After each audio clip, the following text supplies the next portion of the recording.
7 verse 21, hindi lahat ng tumatawag sa akin, Panginoon, Panginoon, ay papasok sa kaharian ng langit, kundi ang mga tao lamang na sumusunod sa kalooban ng aking Ama na nasa langit.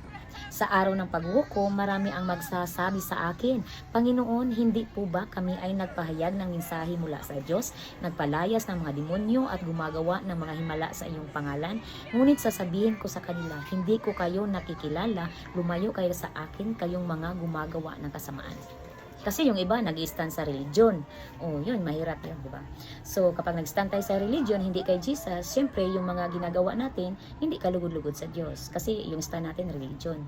So, ang ibig sabihin lang yan, mga kapatid, ang gusto talaga ng Panginoon, yung meron tayong pagmamahal sa kapwa natin. Kapag nagmamahal tayo sa kapwa natin, mahal na rin natin ang Diyos. Kasi, yung dalawa na yan, importante yan ang sugod ng Panginoon. Ganun lang, encourage one another. Kung sino yung nadapa, tutulungan.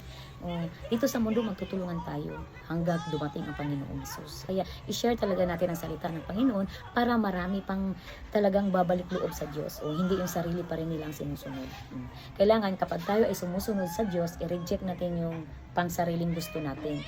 Yung kagustuhan ng Diyos ang gusto natin. Ako